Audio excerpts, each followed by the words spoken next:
Hi, welcome back to my channel. If you are new around here, my name is Debbie. I talk all things content, freelancing, and Pinterest. And today I'm going to walk you through what it takes to create a successful digital product. All right, so the first thing you want to do is identify a problem or a need in your niche, in your community, and using your expertise to solve that. And keeping in mind that we are going to be creating a digital product, whether that's a masterclass, a video class, right? Or a private podcast series. Maybe it's going to be a workbook or an ebook. But we want to keep in mind that we are going to be leveraging our expertise to solve a problem. How do we find that problem? It really depends where you're at in your business and in your journey. If you already have a presence on social media, you likely get questions, inquiries. If you have a blog, it's possible that you see comments in your blog.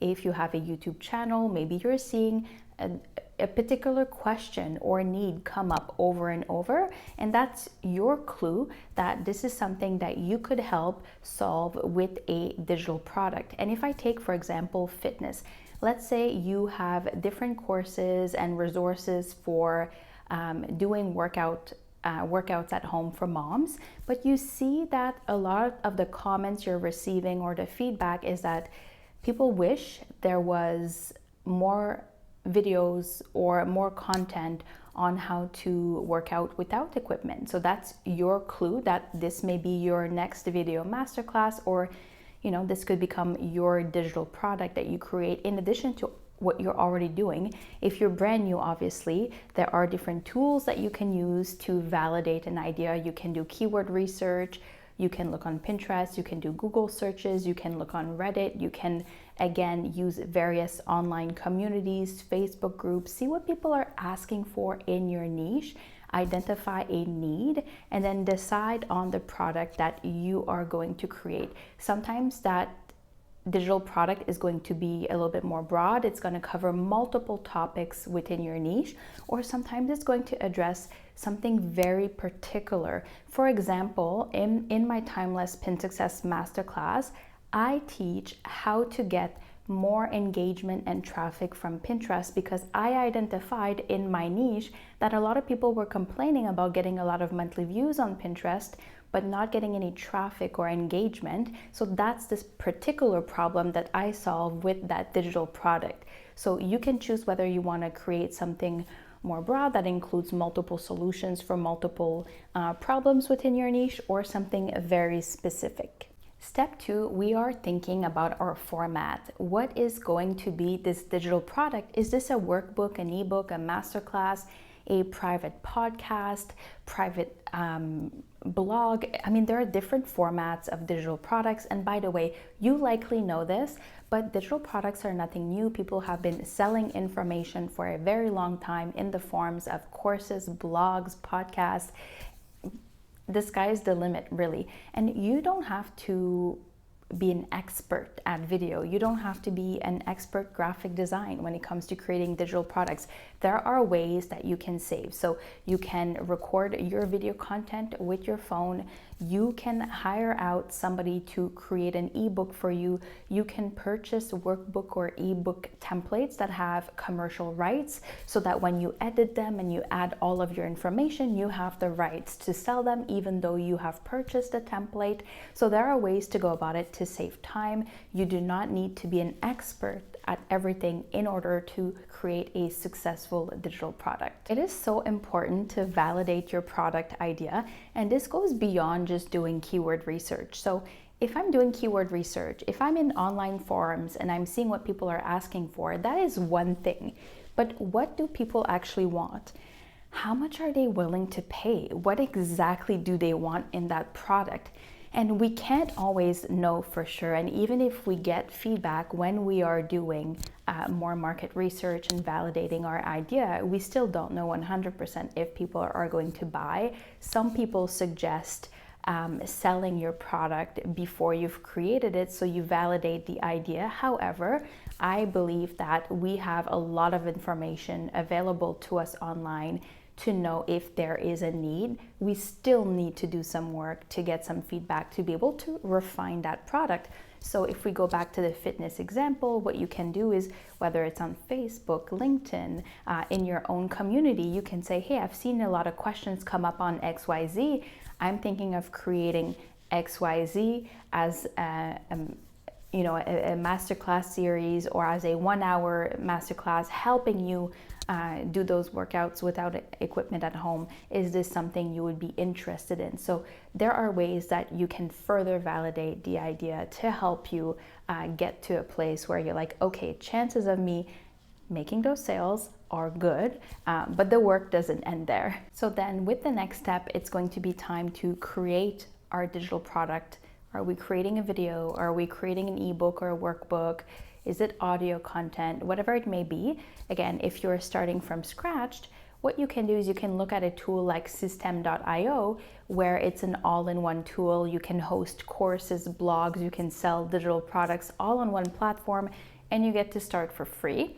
You can also look at creating your workbook or an ebook if you have your own website, and if that's the format you're going in, not referring back to the fitness example, but if you are someone that's going to be creating an ebook or a workbook, you can look into done for you templates. So by done for you, I don't mean you're buying a template and as you're selling it, you're buying the infrastructure to create your ebook. So you'll be able to fill in the blanks, you'll be able to add your own content, edit the branding because the template is already done. So that's going to save you a lot of time.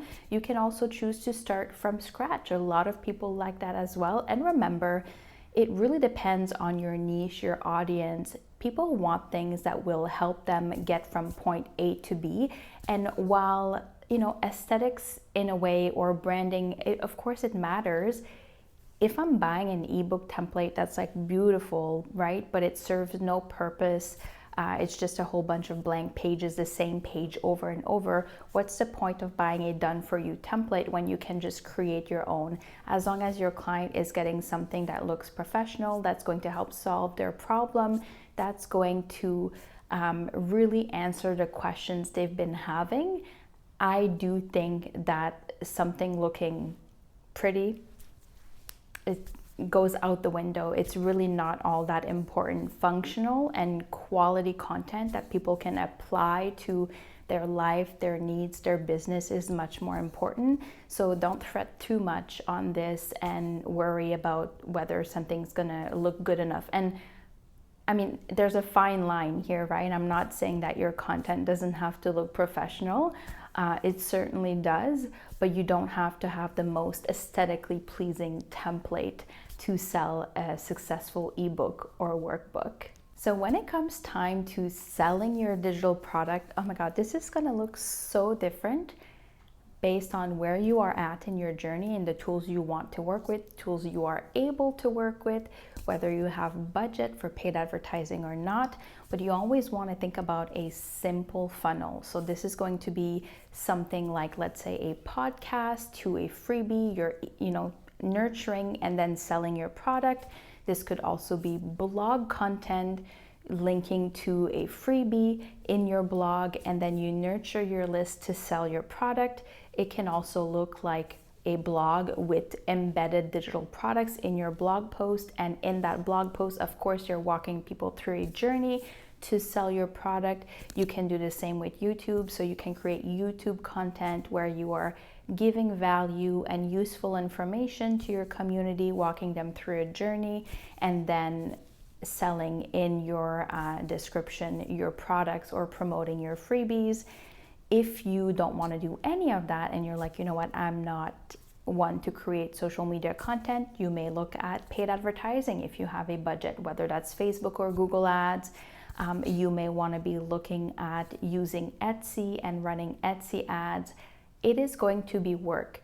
When people say build it and it will come, that is one of the most I don't even want to say a lie. Like, it's just so unrealistic to think that we're going to build something, put the link somewhere, and people are going to buy it. There is work involved.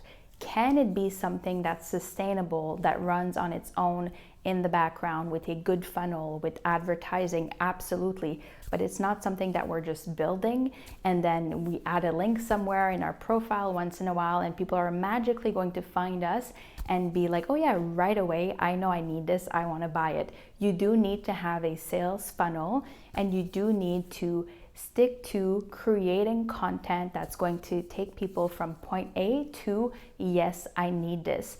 And I talk a lot about this with Pinterest too. A lot of people create content on Pinterest where they send traffic directly to the sales page of their digital products.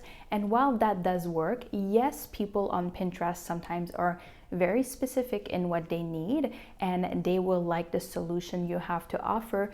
The best way to leverage Pinterest to sell your digital products is leveraging Pinterest as a platform where you are going to help people in the buyer's journey. So you're going to send traffic to blog content. You can send traffic to your YouTube channel.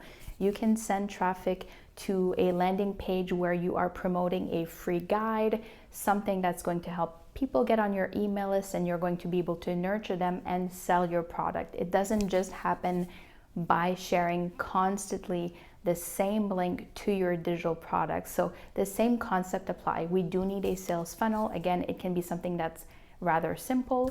We don't have to be everywhere. You can choose whether you blog. You can choose whether it's going to be blog and YouTube. Maybe you just want to do YouTube podcast. Maybe you want to go the marketplace route. Maybe you're like, you know what?